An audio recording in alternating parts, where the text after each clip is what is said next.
ഇപ്പൊ സിനിമ മര്യാദയ്ക്ക് പോവല്ലേ, ഇപ്പൊ ഇൻഡസ്ട്രി ഒക്കെ നല്ല ഉണർവായി, ആളുകളൊക്കെ തിയേറ്ററിൽ ചെല്ലുന്നുണ്ട്. പുതിയ ആളുകൾ വന്നതിന്റെ പേരിൽ സിനിമയ്ക്ക് ഒരു മാറ്റം വന്നിട്ടുണ്ട്. അത് മാത്രമല്ല മറ്റേ ഈ പൈറസി പ്രശ്നങ്ങളൊക്കെ ഒന്ന് വന്നപ്പോഴത്തേക്ക് അതൊരു വലിയൊരു ഘടകമായിരുന്നു, സിനിമയെ ബാധിച്ചൊരു വലിയ ഘടകമായിരുന്നു ഈ പൈറസി എന്ന് പറയുന്നത്. ബാധിച്ചിട്ടുണ്ട് തീർച്ചയായിട്ടും. പക്ഷെ പല ഏരിയയിൽ ഇപ്പോഴും ഉണ്ട് കേട്ടോ. എനിക്ക് പേഴ്സണലി കുറേ പേര് ചില സ്ഥലത്തൊക്കെ ചെല്ലുമ്പോഴത്തേക്കും നമ്മുടെ അടുത്ത് പറഞ്ഞിട്ടുണ്ട്, നമുക്ക് ചില സ്ഥലത്തൊക്കെ ഇപ്പോഴും പൈറസി ഉണ്ട്. ശരിക്കും പറഞ്ഞാൽ അവിടെയാണ് റെയ്ഡ് ചെയ്യേണ്ടത്.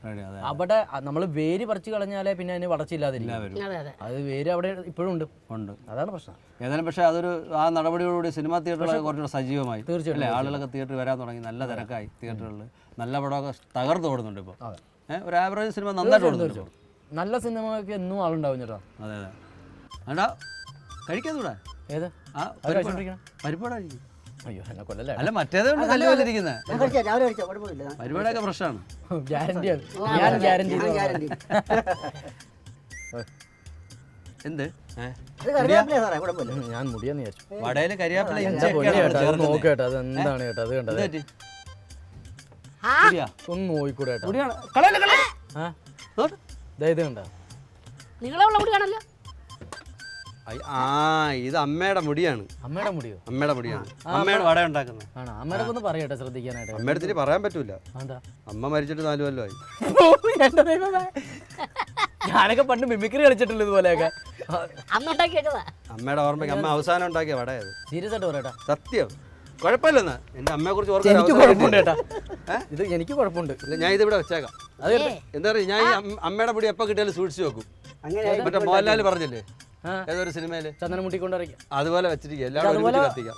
അപ്പൊ ഇത് മൊത്തം പടയെന്ന് കിട്ടിയ ഇത് അങ്ങനെ ഇതെന്റെ പാച്ച് മറ്റേ ബാലയുടെ തെറ്റിദ്ധരിക്കില്ല. എന്തായാലും ഇപ്പൊ അമ്മയെ കുറിച്ച് ഓർക്കാൻ പറ്റില്ല വട കാരണം. അതാണ് കലാകാരന്മാരെ ചേട്ടൻ ഇടയ്ക്ക് കഴിച്ചാൽ മതി, അമ്മ ഇടയ്ക്കിടയ്ക്ക് ഓർക്കാം. അമ്മ അച്ഛനെ അതെ കള്ളന്മാരെ കിട്ടാറുണ്ട് കേട്ടോ. ഓ സാറിനോടായതുകൊണ്ടുള്ള സത്യം പറയാം, നമ്മൾ രാത്രി ഉളക്കം ഒഴിഞ്ഞ് പാത്തിരുന്ന് കഷ്ടപ്പെട്ട് കള്ളനെ പിടിച്ചോണ്ട് വരും. ഇവരെ പോലുള്ള രാഷ്ട്രീയക്കാർ വന്ന് ഇടപെട്ട് അവരെ ഇറക്കിക്കൊണ്ട് പോകും. തന്നെയല്ല നമ്മൾ കഷ്ടപ്പെട്ട് കള്ളനെ പിടിച്ചോണ്ട് വന്ന് അവന്റെ മുമ്പിൽ നിന്ന് സല്യൂട്ട് ചെയ്യേണ്ട ഗതികേട്. അത്ര വലിയ കള്ളന്മാരാണ്, അത്ര വലിയ കള്ളന്മാരല്ലേ. പിന്നെ അവർക്ക് നമ്മൾ ചായ വാങ്ങിച്ചോണ്ട് കൊടുക്കണം, ഓരോ സാധനങ്ങൾ ചെയ്ത് കൊടുക്കണം. എന്തിനാ നമ്മളാ പൊലാഭവനൊക്കെ പോന്നേ? കള്ളനെ പിടിയില്ല, നമ്മളിങ്ങനെ കണ്ടു വന്ന് വരട്ടെ അത്രയും പരിപാടിയുള്ളൂ നമ്മള്. നമുക്ക് എല്ലാരും വേറൊന്നുമില്ല. ലാസ്റ്റ് എന്താന്ന് വെച്ച് കഴിഞ്ഞാൽ അല്ല ഞാൻ നമ്മള് മനുഷ്യന്മാരല്ലേ, നമുക്കും പേടിയുണ്ടാവില്ല. നമ്മള് കുടുംബമായിട്ടൊക്കെ കഴിയുന്നത് നമുക്ക് ഇതിനെ പറ്റി കഴിഞ്ഞവരാരും പോലീസുകാരുടെ വേഷം ഒന്നും ചെയ്തിട്ടില്ല. ഇല്ല കള്ളന്റെ വേഷം ചെയ്തിട്ടില്ല. കള്ളന്റെ വേഷം ചെയ്തിട്ട് കള്ളന്റെ വേഷം ചെയ്യാത്ത അത് കിട്ടിയിട്ടില്ല. കള്ളനാണല്ലോ അഭിനയിക്കുന്നത്. സാറിന്റെ പുതിയ സിനിമകളൊക്കെ ഏതൊക്കെയാണ്? പുതിയ സിനിമകൾ സാറേ ഇപ്പോൾ റിലീസായത് അതിശയനാണ്, വിനയൻ സാറിൻ്റെ. പിന്നെ ഇപ്പോൾ റിലീസ് ആവാനുള്ളത് ലാൽ ജോസ് സാറിൻ്റെ അറബിക്കഥ എന്ന് പറഞ്ഞ പടം, ശ്രീനേട്ടൻ്റെ കൂടെ. അതാണോ ദുബായിൽ ഷൂട്ട് ചെയ്ത പടം. പിന്നെ അതുകൂടാതെ ഇനി തുടങ്ങാൻ പോകുന്നത് ഷാഫിയുടെ ചോക്ലേറ്റ് എന്ന് പറഞ്ഞ പടം, പൃഥ്വിരാജ് ഞാനും കൂടി. പിന്നെ ലാൽ ക്രിയേഷൻ്റെ പൃഥ്വിരാജ് ഞാനും കൂടി വേറൊരു പടം. പിന്നെ പുതിയൊരു ഡയറക്ടറാണ് സ്വാതി ഭാസ്കർ എന്ന് പറഞ്ഞിട്ട്. സ്വാതി നമ്മളെ കൊല്ലത്തുള്ള സ്വാതിയുടെ പടം. അങ്ങനെയൊക്കെ കുഴപ്പമില്ലാതെ പോകുന്നു. പിന്നെ ഒരു 4 കഥാപാത്രത്തെ ചെയ്തില്ല ഒരു സിനിമയിൽ, മധുസാറിന്റെ ചെമ്മീനെ അനുകരിച്ചുകൊണ്ടും. അത് ചന്ദൂല് സോങ്ങിൽ മാത്രം. ടൈറ്റാനിക് സാറിനെ നന്നായിരുന്നു. ഒരൊറ്റ പാട്ടിൽ തന്നെ ഒരു 4 ക്യാരക്ടേഴ്സ് ഡിഫറൻറ്റും. അതെ. ഈ സിനിമാ നടന്മാരോ അല്ലെങ്കിൽ നടിമാരുടെ ഇടയിൽ അനുഭവക്കുറിപ്പുകളോ ചെറുകഥകളൊക്കെ എഴുതുന്ന സ്വഭാവം വളരെ കുറവാണ് അല്ലേ. അത് ഒരുപക്ഷെ അതിന് സമയമില്ലാത്തതുകൊണ്ടായിരിക്കും. പക്ഷെ ഞാൻ ഈ ഇടയ്ക്ക് 1-2 എണ്ണം വായിച്ചു, വനിതയിലോ അങ്ങനെ അതുപോലുള്ള മാഗസീനിലാണ്. ജയസൂര്യ എഴുതിയ 1-2 ചെറിയ സംഭവങ്ങളല്ലേ. അപ്പോൾ എഴുത്തും വായനയൊക്കെ ഉണ്ട് ചെറുതായിട്ടാ. ഇപ്പൊ പറഞ്ഞ പോലെ മറ്റുള്ളവർക്ക് സമയമില്ല, എനിക്ക് സമയം ഉണ്ടായി. എന്നാ പിന്നെ അതായിക്കോട്ടെ. അല്ല പക്ഷെ അത് അങ്ങനെ എഴുതിയതായിട്ടല്ല തോന്നുന്നു. സമയമില്ലാത്ത ഒരാൾ ചുമ്മാ കുത്തിക്കുറിക്കുന്നവരല്ല, അതിനകത്തൊരു സംഭവം ഉണ്ടായിരുന്നു. നന്നായി. ഇപ്പൊ അതൊക്കെ ഉണ്ടോ ഇപ്പോഴും? ചുമ്മാ അത്യാവശ്യം വായന, അത്യാവശ്യം എഴുത്ത് കാര്യങ്ങളൊക്കെ വല്ല പ്രസിദ്ധീകരണം വല്ല ഇറക്കാനുള്ള പരിപാടി ഉണ്ടോ? അല്ല 1-2 എണ്ണം വനിതാക്കാരെ ഉപദ്രവിച്ചിരുന്നു. അല്ല അത് അങ്ങനെ ഒരു കഴിവുണ്ടല്ലോ, അത് വായിക്കുമ്പോൾ തന്നെ മനസ്സിലാവും. ഒരു ലാംഗ്വേജ് ഉണ്ട്, ഭാഷയുണ്ട്. അപ്പോൾ അത് വെച്ചിട്ട് ശ്രമിക്കുക. അതെ, ഒരു ബുക്ക് ഇറക്കണം. ഇപ്പോഴൊക്കെ നാക്കൊക്കെ പൊന്നാകട്ടെ. ഇല്ല തീർച്ചയായിട്ടും അത് ചെയ്യാൻ പറ്റും. പിന്നെ മറ്റു അന്യഭാഷകളിലൊക്കെ അഭിനയിച്ചല്ലോ, തമിഴ് തെലുങ്ക് അല്ലേ അല്ലേ? അതിനകത്തൊക്കെ ഡബ് ചെയ്തത് മാഷ. തമിഴ് ഊമപ്പെണ്ണൊക്കെ ഞാൻ തന്നെ ഡബ് ചെയ്തത്. ഊമപ്പെൺ പഠിച്ചിട്ട്? തമിഴല്ല, നമുക്ക് ഫ്രഞ്ച് വേണമെങ്കിൽ ഡബ് ചെയ്യാമല്ലോ, അത് ഭാഷയൊന്നും ഇല്ല. അതുകൊണ്ടാണ് ഈ രണ്ട് ഭാഷയിൽ അഭിനയിച്ചത്. ഏത് ലോകത്ത് ചെന്നാലും പട്ടി കുറയ്ക്കണ ഒരുപോലെ അല്ലേ? അതെ അതെ, അതുകൊണ്ട് ചെയ്ത്. അതുകൊണ്ട് പിന്നെ കുഴപ്പമില്ല. പിന്നെ നമ്മുടെ ഇദ്ദേഹമായിട്ട് അഭിനയിച്ചില്ല കമലഹാസൻ, അതെ, ഇന്ത്യൻ സിനിമയിൽ എന്താണ് ആ അനുഭവം? പുള്ളി അനുഭവിച്ചു. നമുക്കത് അയ്യോ അത് ഭയങ്കര നല്ലൊരു അനുഭവം തന്നെയായിരുന്നു. ഞാൻ ആദ്യം ഭയങ്കരമായിട്ട് പേടിച്ചു കിട്ടാം. പേടിച്ചെന്ന് വെച്ചാൽ പുള്ളി അസലായിട്ട് മലയാളം പറയുമല്ലോ, ഗംഭീരമായിട്ടുമല്ലോ. അപ്പം ഞാൻ കാരണം അദ്ദേഹത്തിൻ്റെ കൂടെ ആദ്യമായിട്ട് അഭിനയിക്കുന്നു, അതിൻ്റെ ടെൻഷനും കാര്യങ്ങളും. അപ്പോൾ ഞാൻ അസിസ്റ്റന്റ് ഡയറക്ടറെ വിളിച്ച് ഞാൻ ചോദിച്ചു, ഞാൻ എങ്ങനെയാണ് പുള്ളിയുടെ ഏത് ഡയലോഗിന് ശേഷമാണ് ഞാൻ ഡയലോഗ് പറയേണ്ടതെന്നൊക്കെ പറഞ്ഞ് എല്ലാം പറഞ്ഞു തന്നു നമ്മൾ നോർമലായിട്ട്. പക്ഷേ പുള്ളി വന്നിട്ട് പറയുകയാണ്, ഇപ്പം ഞാൻ ചോദിച്ചു இந்த ഡയലോഗ് അപ്പുറം തന്നെ എന്താ ഡയലോഗ് சொல்லணும். അപ്പോൾ അവർ പറയാം, കമൽ സാർ എപ്പിടി சொல்லணும்னு നമുക്ക് தெரியாது, കമൽ സാർ എങ്ങനെ പറയണമെന്ന് അറിയില്ല, അപ്പോൾ അത് വന്ന് എവിടെയെങ്കിലും എൻഡ് ചെയ്യുമ്പോഴത്തേക്കും നീ പറഞ്ഞോളണം എന്ന്.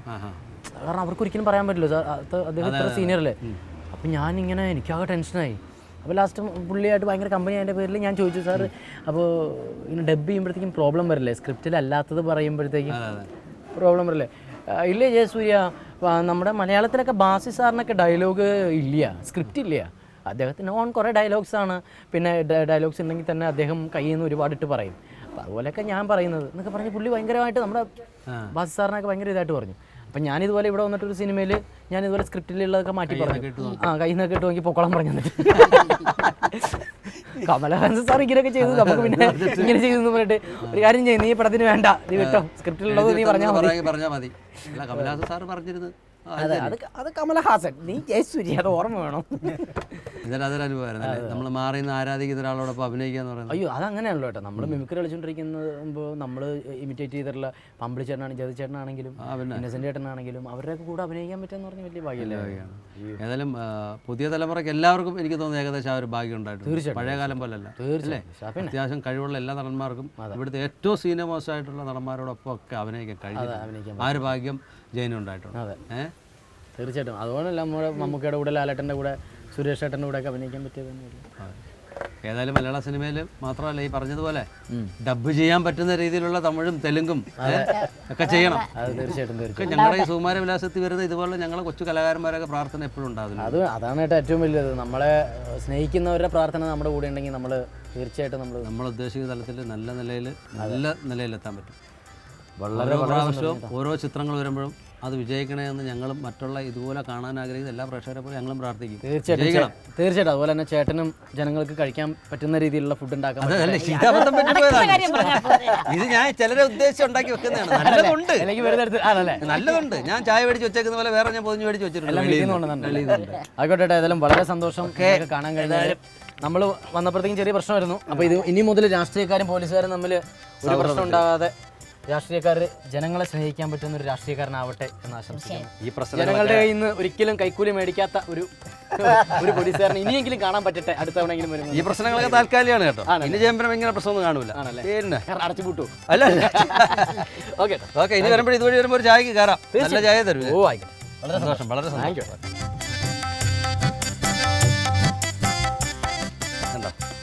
പ്രയത്നത്തിലൂടെ നല്ല നിലയിലെത്തിയാണ്. അല്ല ഇതുപോലെ വല്ലവരുടെ കൂടെ തമ്മിൽ തല്ലും അടിയും ബഹളം ഉണ്ടാക്കി എന്തിന് പ്രയത്നിച്ചതിന്റെ തൊലിയൊക്കെയാണ് ഇത് അവിടെ കിടക്കുന്നത്. മുട്ട അവിടെ വെച്ചാ 550 രൂപ എന്ത് അത് എഴുതിയിട്ടുണ്ട്. ഇപ്പോഴത്തെ കാശ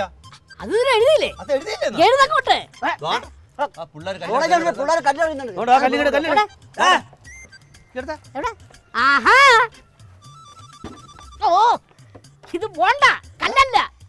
അയ്യോ ഇത് എന്റെ കടയിലെ ബോണ്ട. അയ്യോ ഇതിനാണ് യവന്മാർ ഇന്നലെ ഒന്ന് 40 ബോണ്ട മേടിച്ചിട്ടുണ്ട്. വണ്ടിക്ക് എറിയാനാണ് കേട്ടാ. അത് ശരി. പോലീസ്